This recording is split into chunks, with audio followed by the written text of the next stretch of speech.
सजिलो मिठो हुन्छ। मलाई रिस उठेन। 25 रुपियाँ केजीको महँगाई, 25 रुपियाँ केजीको महँगाईको तातो कस्तो मलाई मेरो पापाकै याद आउँछ। हेलो एभ्रिवान, आज चाहिँ म मुकबाङ लिएर आएको छु। मुकबाङमा चाहिँ दाल, घोडे दाल, हाम्रोतिर चाहिँ यसलाई घोडे दाल भन्छ, साथमा यो सिकुटी, राङ्गाको सिकुटी, अनि खाना सलाद काँक्रो अनि कागती लिएको छु।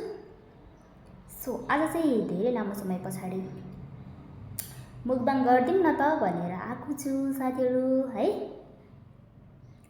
सिकुटी चाहिँ मैले अलिक धेरै टाइम पानीमा भिजाएर, तातो पानीमा भिजाएर फ्राई गरेको छु, किनकि चाम्रो हुन्छ नि त सिकुटी।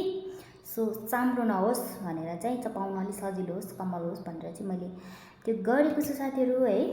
राम्रोसँग देखाएको छैन है, देखिने चाहिँ हो यो सिकुटी, काँक्रो, कागती र खाना लिएको छु। अब चाहिँ ढिलो नगरी खाउँ है त साथीहरू। र सबैजनाले नयाँ हुनुहुन्छ भने मेरो च्यानललाई सब्सक्राइब गरिदिनु होला। लामो समयपछि भिडियो लिएर आएको छु। अब चाहिँ भने ढिलो नगरी खाउँ, गर्मी छ है। दाल गर्मी छ है साथीहरू, एकदमै गर्मी छ। त्यही पनि मैले चाहिँ बनाउन अल्छी लाग्यो, साग बनाउनु पर्ने थियो, साग बनाउनु पनि अल्छी लाग्यो, अनि दाल र सिकुटी विथ पानी है त। ल चेट साथीहरू। ल म चाहिँ तातो छ, तातो तातो तातो अलिकति दाउ राख्नु पर्यो। तातो चम्चा ल्याउनु पर्ने रहेछ एउटा। ल है, यो यसमा अरू सानो डाँडोहरू अट्दैन, अनि चस्मा बनाएको छु। चम्चा चाहिँ अट्छ नि त। सो मिठो लाग्छ है, मलाई चाहिँ एकदम मनपर्छ यो। घोडे दाल भन्छ हाम्रोतिर है, बारीमा घोडे भन्छ के भन्छ हौ खटाङतिर क्या, बारीमा कोदोसँग मकैसँग लाउने हो है। थुकाइसक्यो साथीहरू, खान्छु, तातो छ। ल साथीहरू खाएँ है त।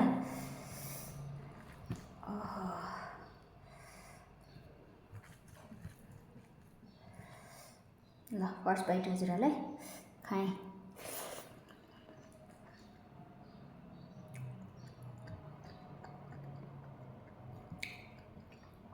सिकुटी पनि हजुरहरूलाई फर्स्ट बाइट।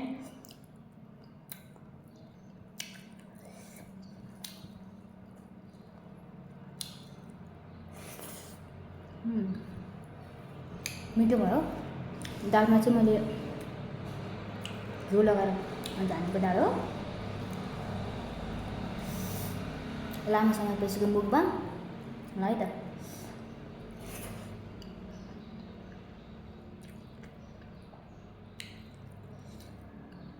मसिनो काटेको छु सिकुटी चाहिँ, सानो सानो।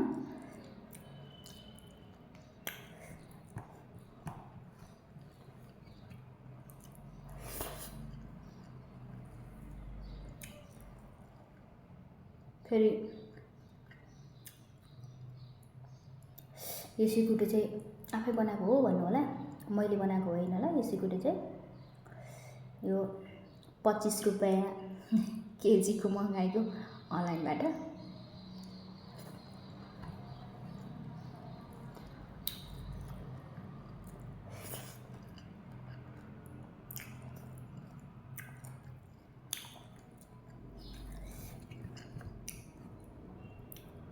Not bad. सिकुटी चाहिँ मलाई एकदमै मनपर्छ क्या साथीहरू, राङ्गाको।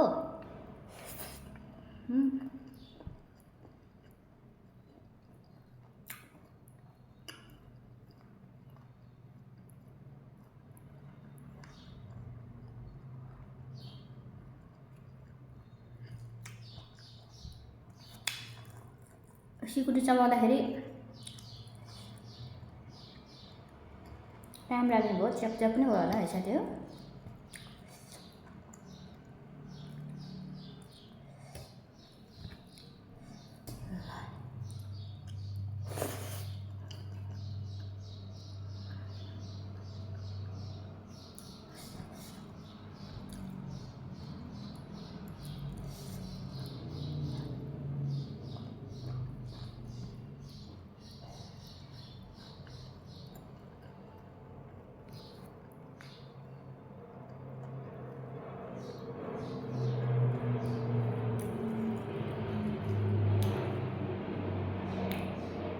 प्लेन आयो।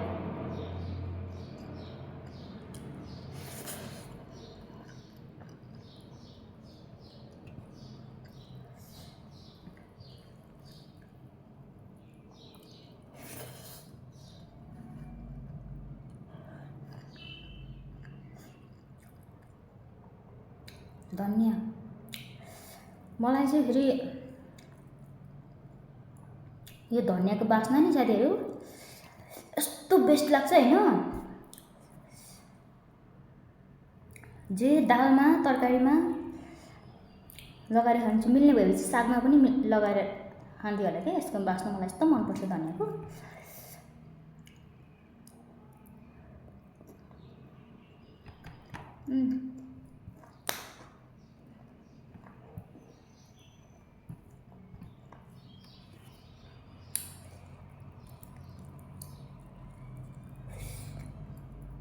कस्तो आँखा माइलाइज भयो।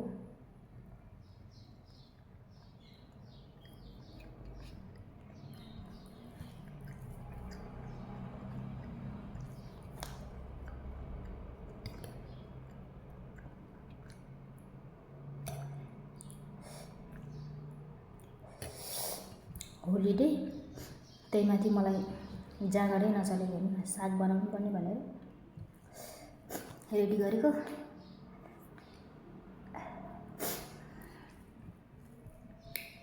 न्यापकिन नै ल्याउनु पर्छ। सागै बनाउन अल्छी लाग्यो, बनाइन।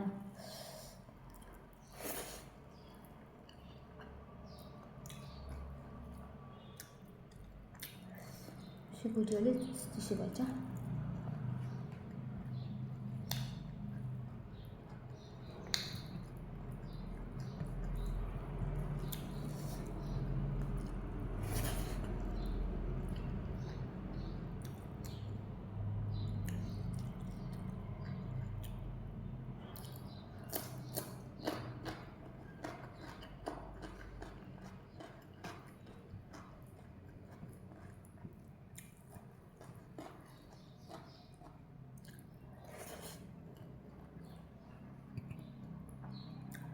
चराहरू कराइरहेछ, सुनिरहनु भएको छ।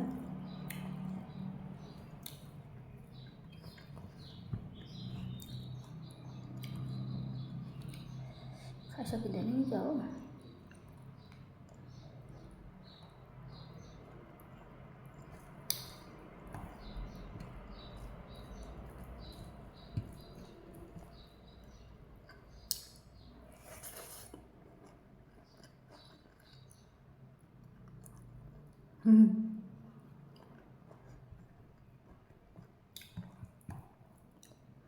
अब खाना खाँदा पनि गाजर लगाएर खाइ हुने होला। अझ लगाउनु मन पर्यो गाजर।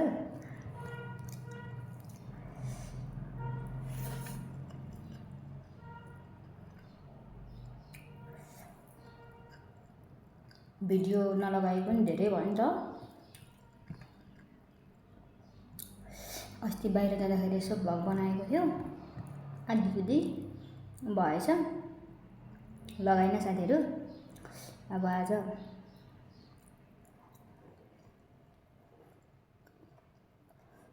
के छ त होलिडे, कामसाम छैन, गफ गरौँ यसो, गफ गर्दै साथीभाइसँग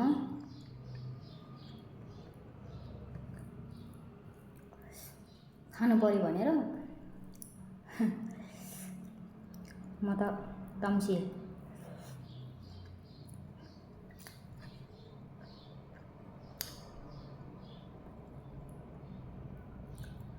बिहान चाहिँ मलाई खानै रुच्दैन क्या साथीहरू। फेरि रुच्दैन भन्दा त्यत्रो खाइसक्यो भन्नु होला।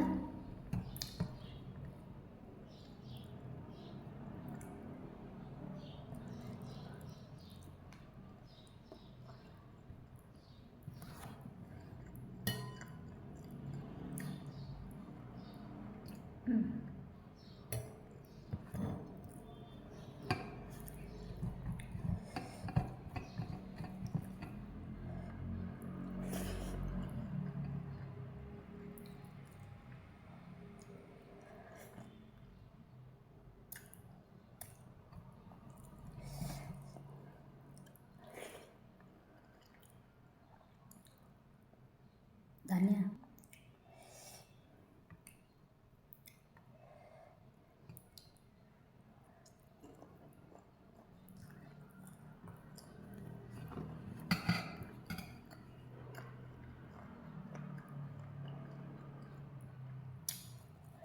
सिकुडी चाहिँ अलिअलि चबाएर खानुपर्छ कि सजिलो मिठो हुन्छ।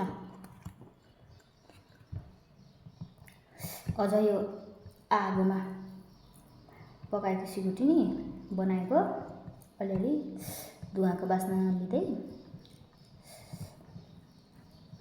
मिठो हुन्छ। आगोमै बनाएको सिकुटी रहेछ।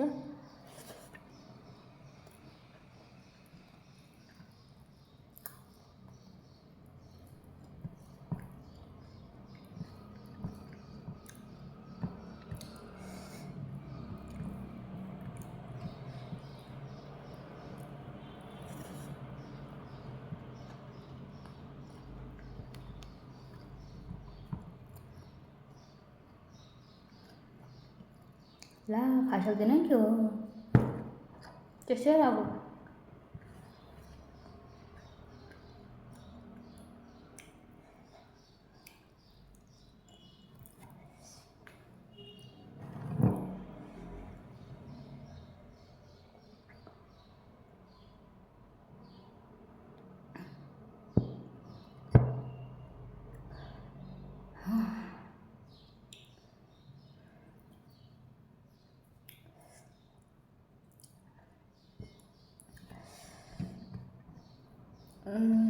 अड्क्यो सिकुटी अड्क्यो।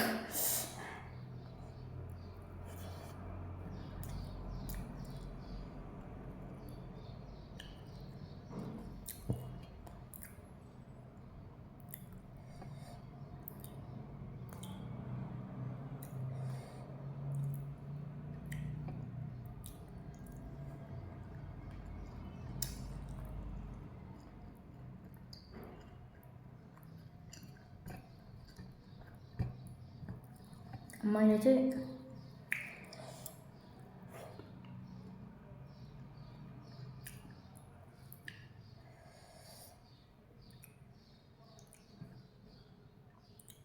के भन्न लागिरहेको थिएँ साथीहरू, ठ्याक्कै पापाको याद आएर कस्तो बिर्सेँ के ओके।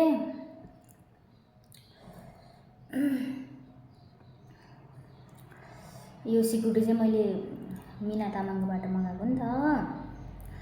अनि होइन यो अब उहाँको नि बाबाले सर्भिस दिने रहेछ नि त यो। अनि उहाँले बनाएको नि म हेरिरहन्छु के सिकुटी, कस्तो मलाई मेरो पापाकै याद आउँछ। अनि मगाएको थिएँ कि अनलाइनबाट। अनि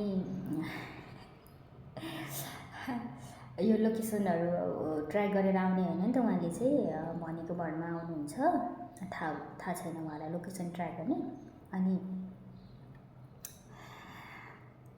म त फेरि फर्केर जान्छु, यो लोकेसन नै मलाई थाहा भएन, म त गएँ नानी भनेर मलाई गाली गर्नुभयो कि। अनि मलाई रिस उठेन, मलाई हाँसो लाग्यो कि हाँसो लाग्यो, किन मैले पापालाई नै मिस गरिरहेको थिएँ, एकदम धेरै मिस गरिरहेको थिएँ। अनि मैले उहाँको त्यो सिकुटीहरू बनाएको हेरिराख्दाखेरि पनि कस्तो पापाकै याद आउँछ कि मलाई चाहिँ। अनि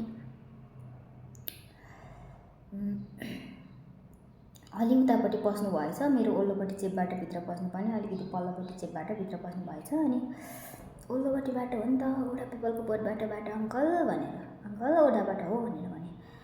अनि लो कहाँ हो, लो कहाँ हो, त्यो त्यो त्यो चेप्पा त म त अघि पसेर आएको भनेर भन्नुभयो। अनि यता आउनुहोस् न, के भन्छ, यता आउनुहोस्, त्यही चेप्पामा आउनुहोस् फेरि भनेको। अनि बाहिर निस्किनु न, बाहिर निस्किनु भनेर भन्नुभयो। अनि म हुल्चीमा बसिरहेको छु अङ्कल, तपाईँ आउनु न, म बाहिरै निस्केर घरभन्दा बाहिर निस्केर बसिरहेको छु भनेर भने। नि आउनुभएछ। अनि यस्तो यो के खानुपर्ने हो, यस्तो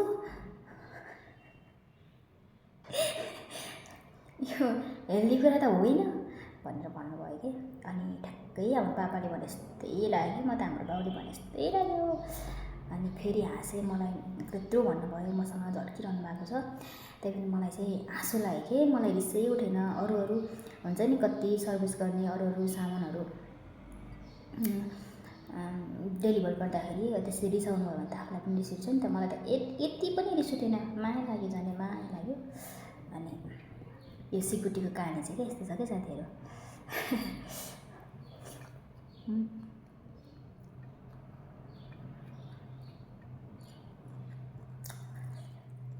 म त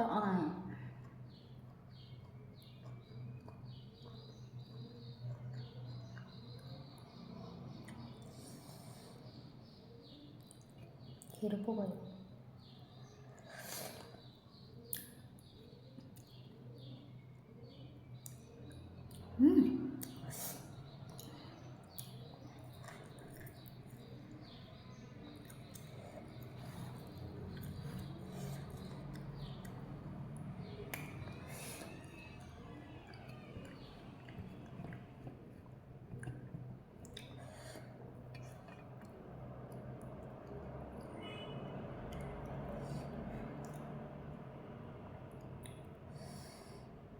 अब मैले चाहिँ खान सकिनँ साथीहरू, सरी होइन, अलिकति उब्रियो, खान सकिनँ। अब खान्छु होला जस्तो लाग्यो कि खानै सकेन। पापाको याद पनि आयो कि ठ्याक्कै फेरि कस्तो यो सिकुटी ल्याउने हाम्रो अङ्कललाई समेत खाएन थिएँ, पापाको ठ्याक्कै याद आयो। सब्सक्राइब गर्नुभएको मेरो साथीहरूले त सब्सक्राइब गरिदिनु भएको छ, उहाँहरूको लागि थ्याङ्क यू सो मच। अनि जो पनि नयाँ हुनुहुन्छ, नयाँ हाम्रो युट्युबर साथीहरूले चाहिँ सब्सक्राइब गरिदिनु होला भन्दै आजलाई भने चाहिँ म छोडिन्छु साथीहरू। सबै खाना खान सकेन, फेरि भेटौँला चाँडै। ब्लग ल्याउँछु। ब्लग के को भन्दाखेरि व्हिलचेयर बास्केटबल टुर्नामेन्ट हुँदैछ हाम्रो। सो त्यो टुर्नामेन्टमा भेट्छु होला, ब्लग ल्याउँछु होला भन्दै आजलाई भने छिटिन्छु। By by.